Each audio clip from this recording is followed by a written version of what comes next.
ገንዘብንም የማያደርገው ነገር የለም። ገንዘብ ካለ ትከበራለህ። ገንዘብ ካለ እውቀት ባይኖር ራሱ ትደመጣለህ። የገዛ እናትህ እንኳን ገንዘብ ካለ ከሌሎቹ አስበልጣ ነው የምትወድ። ታውቃለህ ዝና ራሱ እንዴት እንደሚንቅ። እኔ ተቀጣሪ ነኝ። ለገንዘብ ብለህ የራስህን ሰዎች አሳልፈህ ስትሰጥ የሚከፍል ሰው ራሱ ይንቃል። ታዲያ እሱ እኔን ምን አገባኝ? እኔ የምፈልገው ገንዘብ ብቻ ነው። ልጁን አታላ አረሳስተህ ይዘው ነው። እስከዛው ግን ይህን ቼክ ያዝ። በባንክ ትራንስፈር ብታደርጉልኝ አይሻልም? ተቀበልና ስራህን ስራ። ማንነትና ባህሪ ነው ወሳኙ። በጊዜ ብታገባ ይሻላል። ነገረኛ የት ነው የተወለድከው? እኔ አላስታውሰው።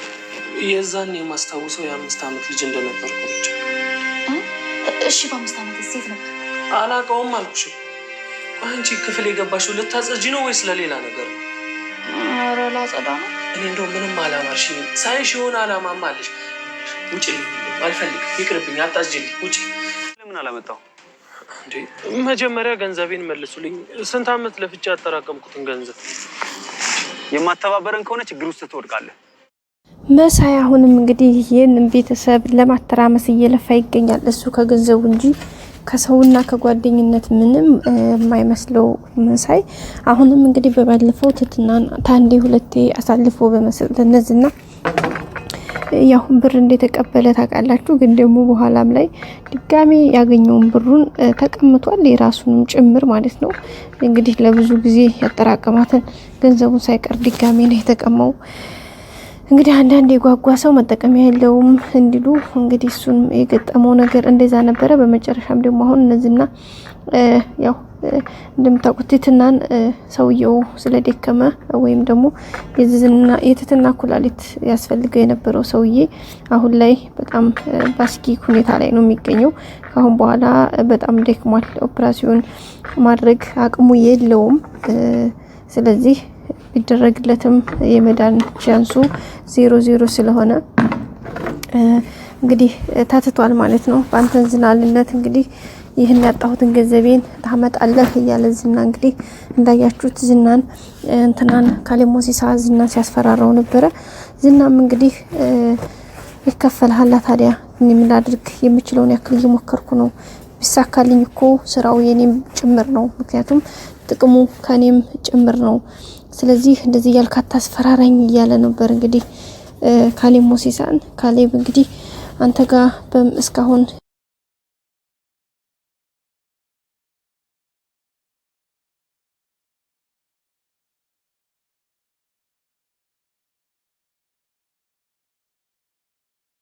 እያስፈራኝ ነው። ምክንያቱም እንግዲህ ይህን የመሰለ ብር ከብሩም በላይ ደግሞ ጓደኛችንን አብሮ የሚሰራውን የስራ ባልደረባችንን እንግዲህ አተነዋል። ስለዚህ ይሄ ደግሞ ለዚህ ደግሞ ዋናው ተጠያቂው አንተ ነህ እያለው ነበረ።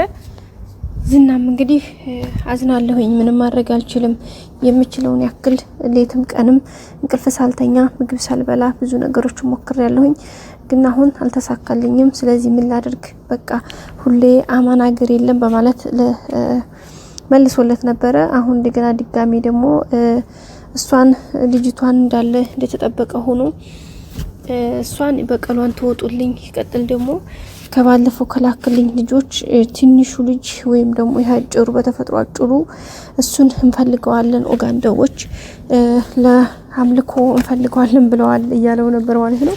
እሱም እንግዲህ ተንከሲስ ነው።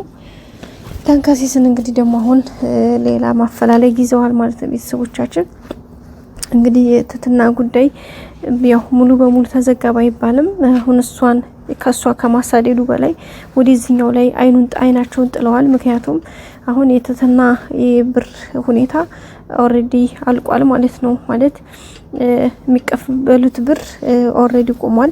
ግን ቢሆንም ትትናን ካገኟትም ወይም ደግሞ ትትናን በጊዜና በሰዓቱ አሁንም ይፈልጓታል፣ አፈላልገው ማግኘት ይፈልጋሉ። ግን ደግሞ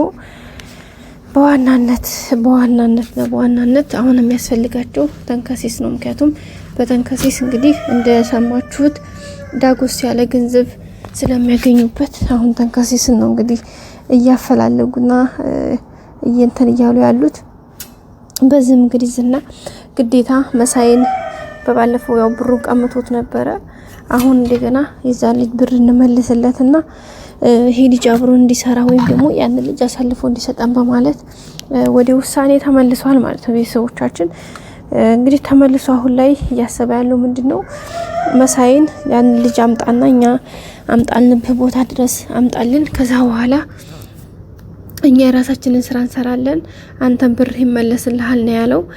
በዚህም እንግዲህ ያው እንደምታውቁት መሳይ ደግሞ ገንዘብ ጉዳይ ከተነሳ ምንም ችግር የለበትም። ዋናው እሱ የሚፈልገው ብር ብቻ ይሁን። በዛም አማካኝነት እንግዲህ ብሩን ሰጥቶ እንትን ለማለት ሞክሯል። ዳሪያው ዝና እሱ ሳይገናኝ እንግዲህ የዝና ተቀጣሪ ደግሞ የበታቹ ከኋላ ሆነው የሚከተለው ጂሊው ከመሳይ ጋር ተገናኝተው ነበረ።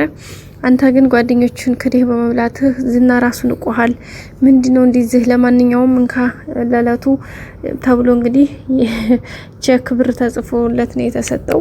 በዛም እንግዲህ ለምን በአካውንት ያታስገቡልኝም ነበር እያለ ነበረና ያኛው ብር ደግሞ ልጁን በእጃችን ስታስገባ ይሰጣል። አሁን ግን ይሄንን ተብሎ እንግዲህ እጅ መንሻ ብር ተሰጥቶታል ማለት ነው። መሳይ እንግዲህ እሷን ይዞ ወደ ቤቱ ተመልሷል። እዚህ ጋር የሞቶ ትትናን እንዴት ነው ባላለሽ ወይ ባለትዳር ነሽ ወይ ቆይ ምን አለሽ ተቃጥረሽ ምንሰሪው ብሬን ደግሞ ባንቺ ምክንያት ነው ያጣሁትን ብር እሰጥሃለሁ እንዳልሽ እንዳትረሽ ያላት ነበርና አሁን ቆይ እንደው መስጪ ነገር ምን አለሽ ያላት ነበር። አሁንማ ምንም የለኝም ያለኝንም ብር ሰጠው እንግዲህ ቀጣይ ሰርቼ እሰጥሃለሁ ያለችው ነበርና ባላለሽ ልሽም ሲላት እንዲያረን የለኝም ስትለው እንግዲህ እንዲህ ለምን ፈለከው ትለዋለች። አይ ካለለሽማ ለምን ፈልገዋለሁ አላለም። ትዳር መኖርሽን አለመኖሯን ነው ሰው እያጣራ ያለው። ሌላው ትትና እንግዲህ ከነዝና ያው አሁን ላይ ረገብ ብሎላታል ጉዳዩ፣ ግን ካገኟት አይለቋትም። ያው ለለቱ ሰላም ነው ሁሉም ነገር። ከዛ ሲቀጥል ደግሞ እንግዲህ አብርሽ ትትና ላይ አይኑ አልፎባታል። ትትናም እንግዲህ አብርሽን ወደዋለች፣ ግን ተደጋጋሚ እንዳልኳችሁ ጥያቄ ጠይቀችው ነበረ። ምንድን ያው ወንድም ይሆናል ብላ ተስፋ ስላላት እየጠየቀችው ነበረ። እዚህ ግንባር ላይ ያለችው ምልክት ምንድነችው ነው እያለኝ ነበርና የግሌ ደግሞ ያው እንደምታውቁት አብርሽን በጣም ነው የምትወደው። ለምንድን ነው አብርሽን ብለሽ መጣራት አትችይም? ቀና ብለሽም ለምን ታየዋለሽ? እያለች እየተቆጣች ነው። ግን ቢሆንም እንግዲህ አብርሽና ትትና አንዳንድ ነገሮች እያወሩ እንዳንቺ አይነት ደርባባ ሴት ከተገኘ ለትዳር የሚሆን ቤትና መኪና ያለው ባል ማትፈልጊ ከሆነ እንግዲህ ምናልባት እኔና አንቺ ልንጣመር ይሆን ይችላል እያለ እንግዲህ ያሽኮረመማት ነበረ።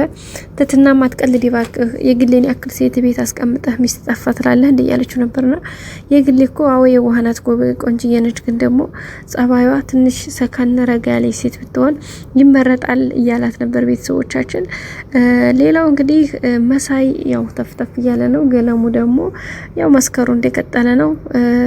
ተንከሲስ ደግሞ በጭንቀት ውስጥ ነው የሚገኘው። በቀጣይ በአዲስ ቪዲዮ እንገናኝ። ሰላም ቆዩ።